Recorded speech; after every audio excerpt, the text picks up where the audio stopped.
Guys, ഇന്നത്തെ നമ്മുടെ പടം miss Pravinkoodu Shah, starring Soubin Shahir, Basil Joseph, Chemban Vinod and നമ്മുടെ കൽക്കി സിനിമയിലെ ടോവിനോയുടെ മെയിൻ വില്ലനായ ശിവജിത്ത്. ഈ പടം ഡയറക്റ്റ് ചെയ്തിരിക്കുന്നത് ശ്രീരാജ് ശ്രീനിവാസനാണ്. ശ്രീരാജ് ശ്രീനിവാസന്റെ ഒരു ഡയറക്ടറുടെ ഡെബ്യൂ ആണ് പ്രാവൻകൂട് ഷാപ്പ്. ഇതിനു മുമ്പ് പുള്ളി ചെയ്തത് തൂമ്പ എന്ന് പറഞ്ഞൊരു ഷോർട്ട് ഫിലിം ആണ്. അത്യാവശ്യം നല്ല രീതിയിൽ അപ്രിസിയേഷൻ കിട്ടിയിട്ടുള്ള ഒരു മൂവി, ഒരു ഷോർട്ട് ഫിലിം ആണ് തൂമ്പ. ഇത് പ്രൊഡ്യൂസ് ചെയ്തിരിക്കുന്നത് അൻവർ റഷീദ്. ഇതിന്റെ സിനിമാറ്റോഗ്രാഫി ഹാൻഡിൽ ചെയ്തിരിക്കുന്നത് ഷൈജു ഖാലിദ് ആണ്. നല്ലൊരു ഷൈജു ഖാലിദിന്റെ സംഗതികളെല്ലാം ഈ സിനിമയുടെ അകത്ത് വന്നിട്ടുണ്ട്. നല്ല ക്ലോസപ്പ് ഷോട്ട്സ്, നല്ല വൈഡ് ഷോട്ട്സ്, അങ്ങനെ നല്ല രീതിയിൽ ഈ മൂവിക്ക് പറ്റിയ രീതിയിലുള്ള ഒരു സിനിമാറ്റോഗ്രാഫി തന്നെയാണ് ഷൈജു ഖാലിദ് ചെയ്തിരിക്കുന്നത്.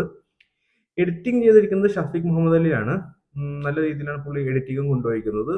ഈ പടത്തിന്റെ ഒരു ജോൺറ വരുന്നത് ത്രില്ലർ ജോൺറ ആണെങ്കിലും ഒരു എക്സ്പെരിമെന്റൽ ത്രില്ലർ ആണ് ഈ പടം.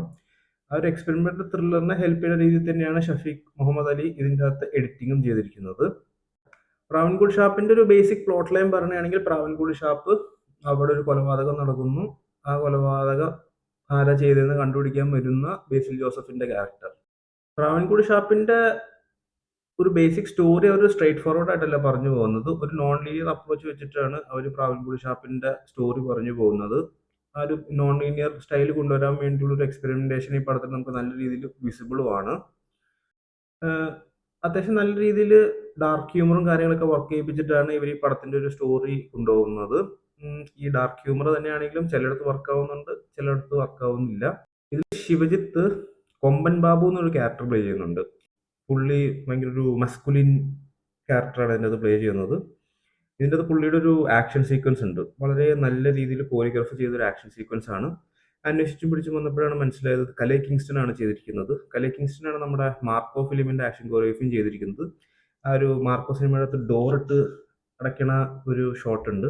അതുപോലത്തെ ഒരു സെയിം ഷോട്ട് ഇതിൻ്റെ അകത്തും ഉണ്ട്. പുള്ളിയുടെ ഒരു ബെഞ്ച് മാർക്കായി മാറുകയാണോ ഇത് എന്ന് തോന്നുന്നു. അൻപറിവിന്റെ ഗാറ്റ്ലിംഗ് ഗൺ ഷോട്ട്സ് പോലെ പുള്ളിയുടെ ഒരു ബെഞ്ച് മാർക്ക് ഈ ഡോർ എടുത്ത് അടച്ച് കൊല്ലുന്നതാണോ എന്ന് തോന്നുന്നു.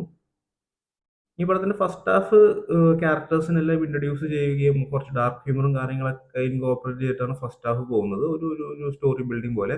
പക്ഷെ സെക്കൻഡ് ഹാഫിലോട്ട് വരുമ്പോൾ പടം ഒരു ഒരു ഒരു നല്ല ഭയങ്കര ഹൈ സ്പീഡിലാണ് പടം പോകുന്നത്. കാരണം കുറെ നല്ല രീതിയിലുള്ള കുറെ ത്രില്ലിംഗ് മൂമെന്റ്സും കാര്യങ്ങളൊക്കെ ഈ പടത്തിന്റെ സെക്കൻഡ് ഹാഫിലാണ് വരുന്നത്. ഈ സെക്കൻഡ് ഹാഫിൽ തന്നെ ഒരു നല്ലൊരു ഒരു സ്കൂൾ ബസ് ചേസ് സീൻ ഉണ്ട്. ഭയങ്കര ഒരു സൂപ്പർ രീതിയിലാണ് അവർ ആ സീൻ ഷൂട്ട് ചെയ്തിരിക്കുന്നത് തന്നെ. പക്ഷെ എനിക്ക് ഈ പടത്തിൽ അത്യാവശ്യം വർക്കൗട്ട് ആവാതിരുന്നത് ഇതിന്റെ ഒരു ക്ലൈമാക്സ് ആയിരുന്നു. കാരണം ക്ലൈമാക്സിലോട്ട് എത്തിച്ച രീതിയാണ്, ക്ലൈമാക്സിന്റെ റെവലേഷൻ അത്രയ്ക്കൊരു സെറ്റായിട്ട് എനിക്ക് അങ്ങോട്ട് തോന്നിയില്ല. കുറെ കാര്യങ്ങളൊക്കെ കുറെ ലൂസൻസും കാര്യങ്ങളൊക്കെ വെച്ചിട്ട് കുറെ ക്യാരക്ടേഴ്സിനൊക്കെ അവർ ഇൻട്രൊഡ്യൂസ് ചെയ്യുന്നുണ്ടെങ്കിലും ആ ക്യാരക്ടേഴ്സിനൊന്നും പിന്നീട് ഈ ഫിലിമിനുള്ള റോൾ ഇല്ലാണ്ടാവുന്ന ഒരു രീതിയായിട്ടാണ് എനിക്ക് തോന്നിയത്. അതുകൊണ്ട് ക്ലൈമാക്സും അതിന്റെ റെവലേഷനും എനിക്ക് അത്ര വർക്കൗട്ട് ആയില്ല. ടു എൻഡ് പ്രാവൻകൂട് ഷാപ്പ് അത്യാവശ്യം നല്ല രീതിയിലുള്ള ഒരു എക്സ്പെരിമെന്റൽ ത്രില്ലർ അപ്രോച്ചാണ്. പല ജോക്സ് ഹിറ്റാണ്, പല ജോക്സ് ഒരു മിസ്സാണ്. ഹോൾ പടം ഒരു എബവ് ആവറേജ് ടു ഗുഡ് ലെവലിലാണ് എനിക്ക് ഫീൽ ആയത്. അതിന്റെ ഒരു എക്സ്പെരിമെന്റൽ അപ്രോച്ചും കാര്യങ്ങളും കൊള്ളാം. ഒരു ഹൂഡഡ് മിസ്റ്ററി ആണ് ഉദ്ദേശിച്ചതെങ്കിലും അത് അത്ര കാര്യമായിട്ട് വർക്കൗട്ടായി എന്ന് എനിക്ക് തോന്നുന്നില്ല. കാരണം ആ ഒരു പോയിന്റിൽ അവർക്ക് അത്രയും ത്രില്ലിംഗ് മൂമെന്റ്സ് ഒന്നും ജനറേറ്റ് ചെയ്യാൻ പറ്റിയിട്ടില്ല. ബട്ട് യെസ്, ഈ പടത്തിന് അതിൻ്റെതായ ത്രില്ലിംഗ് മൂമെന്റ്സ് ഉണ്ട്. നല്ല കുറെ സിനിമാറ്റോഗ്രാഫിക് ഷോട്ട്സും കാര്യങ്ങളൊക്കെ ഉണ്ട്. So that is Pravinkoodu shop for you. Take care.